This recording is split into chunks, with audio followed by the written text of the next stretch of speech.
আসুন শুরু করা যাক।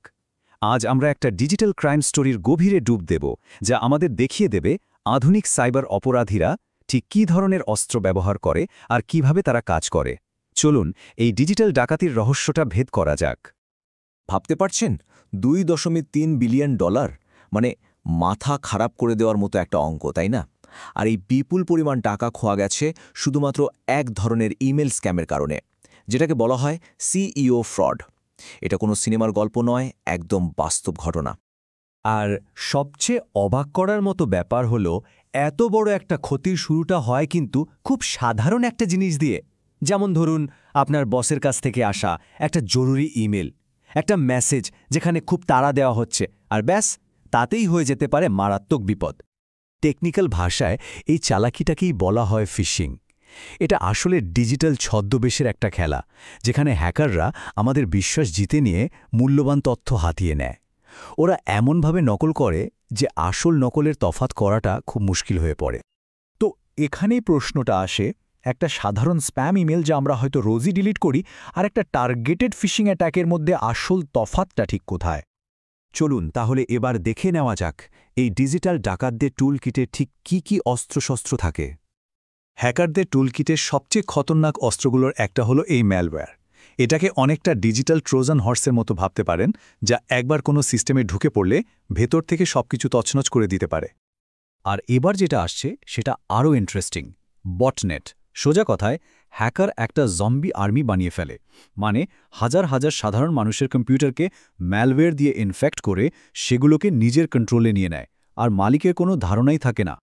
আর এই জম্বি আর্মিকে কাজে লাগিয়ে করা হয় DDoS অ্যাটাক, মানে হাজার হাজার কম্পিউটার একসাথে একটা ওয়েবসাইটে এত বেশি ট্র্যাফিকের ঝড় তোলে যে বেচারা সাইটটা আর লোড নিতে পারে না, পুরোপুরি ক্র্যাশ করে যায়। তাহলে বলুন তো, কেন একটা বটনেটকে একটা সাধারণ ভাইরাসের চেয়েও অনেক বেশি বিপজ্জনক মনে করা হয়? উত্তরটা খুব সহজ, সংখ্যা আর সংগঠন। একটা ভাইরাস একা, কিন্তু বটনেট হলো একটা পুরো ফৌজ। চলুন এবার একটা রিয়েল লাইফ কেস স্টাডি দেখি। মিরাই বটনেটের গল্পটা শুনলে পরিষ্কার বোঝা যাবে কিভাবে এই অস্ত্রগুলো একসাথে মিলেমিশে একটা বিশাল আক্রমণ চালাতে পারে। সবচেয়ে অবাক করার মতো বিষয় কি জানেন? মিরাই বটনেট কিন্তু কোনো বড়সড় কম্পিউটার বা সার্ভারকে টার্গেট করেনি। না, ও টার্গেট করেছিল আপনার বাড়িতে থাকা সাধারণ আইওটি ডিভাইসগুলোকে, যেমন ধরুন সিকিউরিটি ক্যামেরা বা রাউটার। আর মাত্র ২০ ঘন্টায় ৬৫,০০০ ডিভাইস দখল করে নিয়েছিল। তো একটা বটনেট অ্যাটাক ঠিক কিভাবে কাজ করে, এর জীবনচক্রটাকে আমরা ৪টে সহজ ধাপে ভাগ করতে পারি। প্রথমে ইনফেকশন, মানে একটা দুর্বল ডিভাইসে ম্যালওয়্যার ঢুকে পড়ে। এরপর কানেকশন, ওই ডিভাইসটা হ্যাকারের কমান্ড সেন্টারের সাথে যোগাযোগ করে। ৩ নম্বরে আপডেট, হ্যাকার লেটেস্ট ইনস্ট্রাকশন পাঠায়। আর সবশেষে অ্যাটাক, হাজার হাজার ডিভাইস মিলে একসাথে হামলা চালায়। এই ব্যাপারটা আমাদের ভাবতে বাধ্য করে, তাই না? যে কিভাবে আমাদের বাড়ির একটা সাধারণ সিকিউরিটি ক্যামেরা একটা বিশাল গ্লোবাল সাইবার অ্যাটাকের অংশ হয়ে যেতে পারে। এতক্ষণ তো আমরা সমস্যা নিয়ে কথা বললাম, চলুন এবার সমাধানের দিকে ফোকাস করা যাক। আমাদের ডিজিটাল ঢালটা কি হতে পারে সেটা নিয়ে একটু আলোচনা করা যাক। অনলাইনে সেফ থাকার সবচেয়ে সেরা উপায়টা একটা ছোট্ট বাংলা শব্দে লুকিয়ে আছে, ভাবো। মানে হুট করে কিছু করার আগে জাস্ট ১ সেকেন্ড ভাবা। এই একটা অভ্যাসই কিন্তু আমাদের অনেক বিপদ থেকে বাঁচাতে পারে। এই ভাবো শব্দটাকেই আমরা একটা সহজ ফর্মুলায় ভাঙতে পারি। মানে ভালো করে যাচাই করুন ইমেলটা বা মেসেজটা কে পাঠিয়েছে, সেটা আসল কিনা।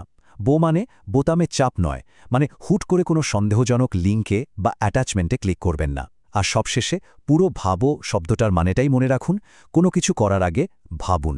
বিশেষ করে যখন কোনো অপরিচিত লিঙ্ক সামনে আসে, সেটাকে এড়িয়ে চলুন। একদম সহজ, তাই না? তাহলে বলুন তো, এই ভাবো নিয়মটা আমাদের কোন ধরনের সাইবার অ্যাটাকের বিরুদ্ধে সবচেয়ে ভালো সুরক্ষা দেয়? হ্যাঁ, ঠিক ধরেছেন, ফিশিং। আজকের এই আলোচনাটা কিন্তু শুধু একটা টেকনিক্যাল টপিক নয়। চলুন দেখি আপনাদের ভবিষ্যতের জন্য, বিশেষ করে আপনাদের কেরিয়ারের জন্য এটা কেন এতটা গুরুত্বপূর্ণ। তাহলে চট করে একবার দেখে নিই আমরা কি শিখলাম। ১.